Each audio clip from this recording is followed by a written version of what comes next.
પાલનપુરમાં કોંગ્રેસના પાલિકા કોર્પોરેટર અને સ્થાનિક લોકો દ્વારા ડ્રગ્સ, ગાંજો અને દારૂના મુદ્દે કલેક્ટરને આપ્યું છે આવેદનપત્ર। પાલનપુર શહેરમાં ડ્રગ્સ, દારૂ, ગાંજો અને વિવિધ જગ્યાએ વેચાણ થતા મહિલાઓએ તંત્ર સામે રોષ ઠાલવ્યો છે। શહેરમાં એક્ટિવા પર ડ્રગ્સ, દારૂ, ગાંજાનો હોમ ડિલિવરી થતી હોવાના આક્ષેપ છે અને પાલનપુર શહેરમાં વિવિધ જગ્યાએ નાના બાળકોને ડ્રગ્સ વેચાતું અપાતો હોવાના મહિલાઓના આક્ષેપ છે। આગામી સમયમાં ડ્રગ્સ, દારૂ અને અફીણ, ગાંજો પાલનપુરમાં બંધ નહીં થાય તો મહિલાઓ જનતા રેડ કરવાની ચીમકી ઉચ્ચારી છે। જે સિંહ ગુજરાતી સાથે ભરત ઠક્કર ડીસા રજૂ કરવા આવ્યા છીએ કે દારૂ, ડ્રગ્સ અને બધું બંધ કરાવે અને અમે જાણતા મુજબ અમને કહીએ છીએ કે જૂના બસ સ્ટેન્ડના માં જે ખંડેર પડ્યું છે ત્યાં નાના નાના બાળકોને 50-50 રૂપિયા પૂડિયામાં ડ્રગ્સ આપે છે અને પછી બીજું એનાથી કે આપણે જે પાંસિયા ટેકરા છે ત્યાં જે પહેલાં ત્યાં ફાંસી હાલતા હતા એ ખંડેર પડ્યો છે ત્યાં બી ભાઈ છોકરાઓને ડ્રગ્સ વેચે છે અને ત્યાં બી એક ભાઈ આવે છે પણ એ કયા સમય આવે એ ખબર નથી।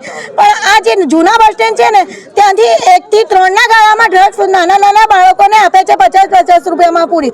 છોકરાઓ 10 રૂપિયા ઉઘરાઈ અને પૂરી લેવા જાય છે। એમાંથી જો મારો બી બાબો હતો હું બહુ છોકરાઓ બી લઈ પકડી એના મા બાપને પણ કીધું પણ સરકાર કોઈ ઓપ્શન ઉઠાવતી નથી।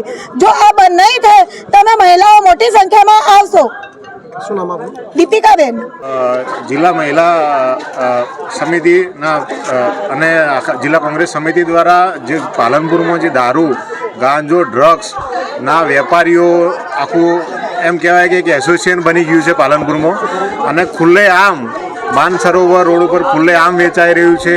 સિટીના દરેક એરિયામાં નાના જે ધોરણ 11 થી 12ના બાળકો છે એમને પ્રોપર સુવિધા મળી રહી છે। ચરસ, ગાંજો અને અલગ અલગ પ્રકારના અફીણો મળી રહ્યા છે। પાલનપુરમાં મને એવું લાગે છે કે પોલીસને કાં તો ખબર નથી કાં તો પછી ક્યાંક પોલીસ પોતે વેપારીઓને પ્રોત્સાહન આપી રહી એવું લાગી રહ્યું છે કારણ કે આપણું યુવાધન બરબાદ થઈ રહ્યું છે।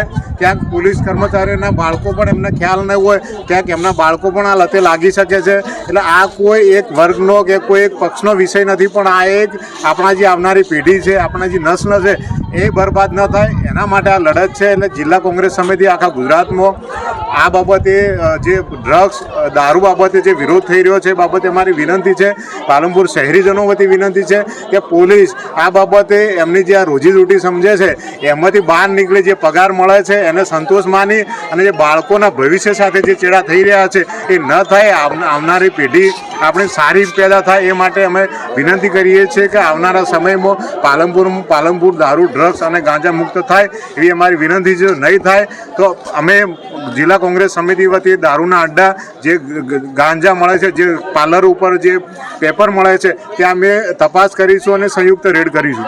આજે આખા દેશની અંદર ગુજરાતમાં જે યુવાધન ડ્રગ્સના રવાડે ચડીને બરબાદ થઈ રહ્યું છે ત્યારે કોંગ્રેસ દ્વારા આના માટે એક ઝુંબેશ ઉઠાવવામાં આવી છે અને એ છેલ્લા 1 મહિનાથી આ ઝુંબેશ ચાલી રહી છે અને એમ છતાં પણ પાલનપુરની અંદર મારા વિસ્તારોની અંદર પાલનપુરમાં અલગ અલગ વિસ્તારોની મેં મુલાકાત લીધી ત્યારે મને જાણવા મળ્યું કે હજુ પણ એ જ સ્થિતિમાં દારૂ વેચાય છે, ડ્રગ્સ વેચાય છે।